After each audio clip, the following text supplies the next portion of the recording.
hay nubes en el cielo y señales en el viento, pero mi espíritu tiembla, ya lo oigo por dentro.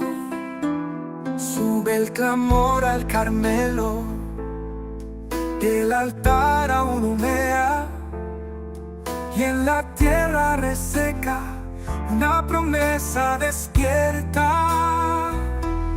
Puse mi rostro entre rodillas y aunque no veo, yo lo creo. El fuego cayó sobre el sacrificio y el cielo gritó: ya está hecho. Ya oigo el sonido, Una gran lluvia, no porque lo vea, sino porque Él cumplió. la tumba vacía selló mi destino. El cielo gritó el sacrificio de Dios. Ya oigo el sonido, que todo esté seco. La cruz resolvió lo que el hombre quebró. Jesús resucitado es la prueba viviente. No fue en vano lo que Él entregó.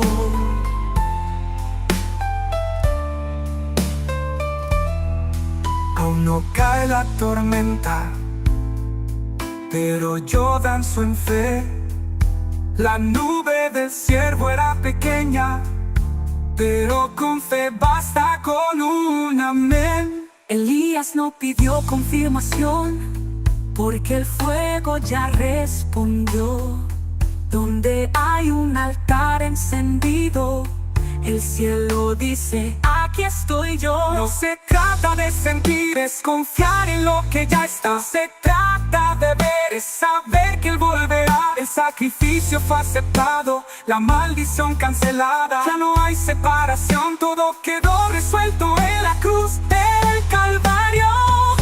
Ya oigo el sonido, Una gran lluvia, no porque lo vea, sino porque Él cumplió. la tumba vacía selló mi destino. El cielo gritó el sacrificio de Dios. Ya oigo el sonido, que todo esté seco. La cruz resolvió lo que el hombre quebró. Jesús resucitado es la prueba viviente. No fue en vano lo que Él entregó. Ahora me quedo en Jerusalén, no me muevo, solo espero, porque sé que viene del cielo el poder, el fuego, el rocío eterno. Ya no hay culpa, ya no hay velo, la obra está terminada en el madero.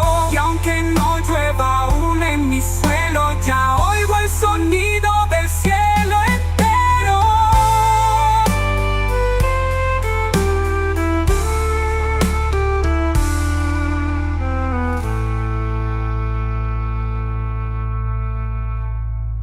Ahora me quedo en Jerusalén, no me muevo, solo espero, porque sé que viene del cielo el poder, el fuego, el rocío eterno. Ya no hay culpa, ya no hay velo, la obra está terminada en el madero. Y aunque no llueva aún en mi suelo,